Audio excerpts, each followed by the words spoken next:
नमस्कार, स्वागत है आप सभी का द बिहार टॉप में। मेरा नाम उदित तारेन है। लालू प्रसाद यादव ने 5 जुलाई को एक भविष्यवाणी की थी। भविष्यवाणी में उन्होंने कहा था कि अगस्त के महीने में केंद्र की सरकार गिर जाएगी। क्या यह बात सच होने जा रही है और क्यों यह बात सच हो सकती है? क्यों लालू यादव ने अगस्त के महीने का ही जिक्र किया था? देखिए, 22 जुलाई से लोकसभा का बजट सत्र जो है उसकी शुरुआत होने जा रही है। 23 जुलाई को देश की वित्त मंत्री निर्मला सीतारमण जो है वो बजट पेश करेंगी।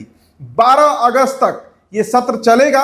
ये सत्र बहुत महत्वपूर्ण है, खासकर बिहार के परिप्रेक्ष्य में अगर हम समझे, या फिर जो तेलुगु देशम पार्टी है चंद्रबाबू नायडू की, उनकी पार्टी ने भी एक बड़ी मांग रखी है कि इस बार जो बजट सत्र आएगा उसमें 1 लाख करोड़ रुपए का अनुदान उनके राज्य को दिया जाए।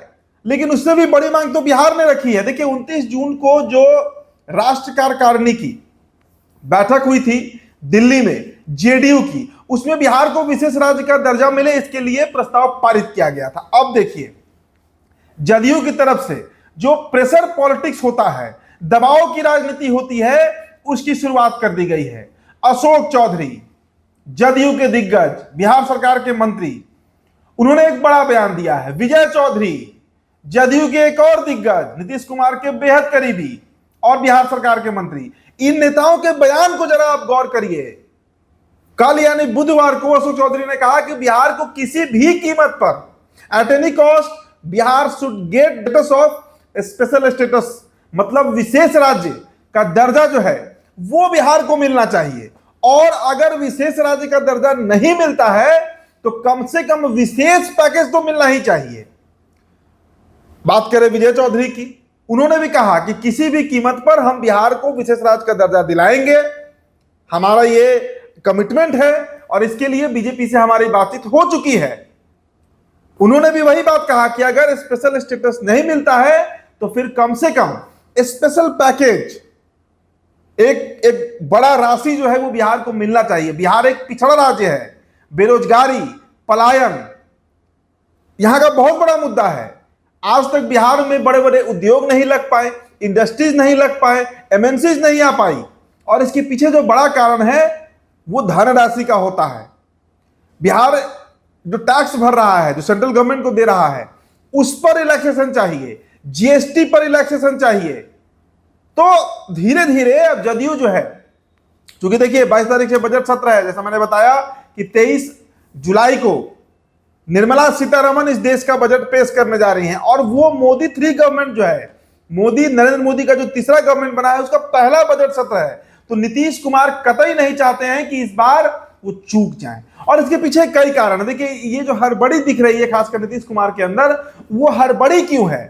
क्योंकि नीतीश कुमार ने पूरी कमर कस ली है कि किसी तरीके से इस साल ही बिहार में विधानसभा चुनाव कराना है, और बिहार विधानसभा चुनाव हो उसमें नीतीश कुमार की पार्टी सबसे बड़ी पार्टी बनकर उभरे, 100+ सीट आए उसे।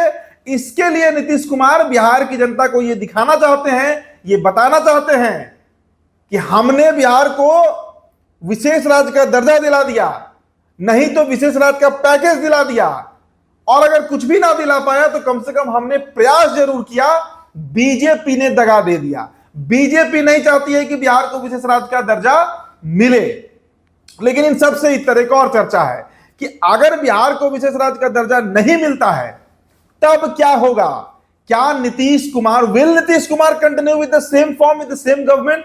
यह बड़ा सवाल है कि क्या मौजूदा सरकार के साथ, मतलब एनडीए का जो कोalition गवर्नमेंट है, उसमें नीतीश कुमार आगे सरकार को जारी रखेंगे, कंटिन्यू कर पाएंगे, या फिर एक बार फिर से नीतीश कुमार अदावत करेंगे और फिर पलटी मार सकते हैं? इस पर भी अब चर्चा होने लगी है। इसके अलावा जातिगत जनगणना जो हुआ 2 अक्टूबर को, जिसका रिपोर्ट पब्लिश किया गया पिछले साल, उसके बाद आरक्षण की सीमा को बढ़ाया गया, 50% से 65% कर दिया गया। उस आरक्षण को हाईकोर्ट ने स्टे लगा दिया, कह दिया कि ये जो बेसिक राइट है उसका उल्लंघन है। अब इसके बाद नीतीश कुमार ने मांग रख दिया बीजेपी के सामने कि जो 9th schedule of the constitution है, जो 9वीं अनुसूची है, उसमें आप इसको शामिल करिए और इसे कानूनी प्रावधान बनाइए कि बिहार में 65% आरक्षण जो है पिछड़ों का, अति पिछड़ों का, दलितों का, वो जायज है, वो सही है। तो कई तरह के उठापटक जो है वो अब देखने को धीरे धीरे, देखिए बड़े सदे हुई रणनीति की तहत जदयू जो है वो इस पर काम कर रही है और सबकी नजर टिकी हुई है कि 23 जुलाई को जो बजट पेश होने जा रहा है उस बजट में क्या है। देखिए चंद्रबाबू नायडू ने साफ कहा है कि हमें 1 लाख करोड़ रुपए की जरूरत है। अमरावती को एशिया का सबसे हाईटेक सिटी बनाना है। देश तो छोड़ दीजिए, एशिया का सबसे हाईटेक सिटी बनाने का एक रोड मैप जो है वो चंद्रबाबू नायडू ने तैयार कर लिया है और उसके लिए चाहिए एक बड़ा फंड। और देखिए इतनी बड़ी राशि, 1 लाख करोड़ रुपए बहुत बड़ी राशि होती है, कई राज्यों को पैसा देना होता है केंद्र को। तो ऐसे में केंद्र कहां से इतनी बड़ी राशि लाएगी, वो भी सरकार की शुरुआत में ही, ये सबसे बड़ा सवाल है। और बिहार अपने अलग मांग पर अड़ा हुआ है, विशेष राज्य के दर्जे का मांग कर रहा है। अशोक चौधरी अब बयान दे रहे हैं, विजय चौधरी बयान दे रहे हैं, सभी लोग बयान दे रहे हैं जदयू में। तो क्या लालू प्रसाद यादव ने जो भविष्यवाणी की थी कि अगस्त के महीने में केंद्र की सरकार अपदस्थ हो जाएगी, गिर जाएगी, क्या वो बात सच होने जा रही है? क्या नीतीश कुमार समर्थन वापस लेने जा रहे हैं? क्या नीतीश कुमार की मांग बीजेपी मानेगी? और नहीं मानेगी तो फिर क्या हो सकता है? ये आने वाले 1 से सवा महीने के अंदर में पूरी तरीके से जो पिक्चर है वो क्लियर हो जाएगा। अगर बीजेपी ये मांग नहीं मानती है, बावजूद इसके नीतीश कुमार अगर गवर्नमेंट में कंटिन्यू करते हैं, इसका मतलब होगा कि नीतीश कुमार को चुनाव की कोई हड़बड़ी नहीं है, क्योंकि अगले साल भी बजट सत्र होगा।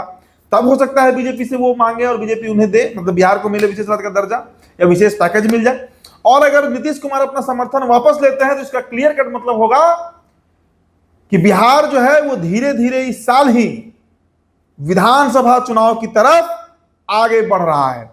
जो भी हो, लालू यादव ने एक बड़ी भविष्यवाणी की। और देखिए लालू यादव बड़े सधे हुए राजनेता है, बहुत मंझे हुए राजनेता है। उनके बयान को पीएम मोदी भी हल्के में नहीं लेते हैं, उनके बयान को नीतीश कुमार भी हल्के में नहीं लेते हैं। तो आखिर लालू ने क्यों अगस्त माह का जिक्र किया था? क्या उसका कनेक्शन बिहार के विशेष राज्य के दर्जे से था? क्या उसका कनेक्शन आरक्षण के सीमा को बढ़ाने के लिए, उसे संवैधानिक करने के लिए, कॉन्स्टिट्यूशनल करने के लिए था? कई तरह के प्रश्न जो है वो अब उठने लगे हैं। लेकिन जदयू की तरफ से बागी तेवर अब साफ देखने को मिल रहा है। फिलहाल इस रिपोर्ट में इतना ही। बहुत बहुत शुक्रिया।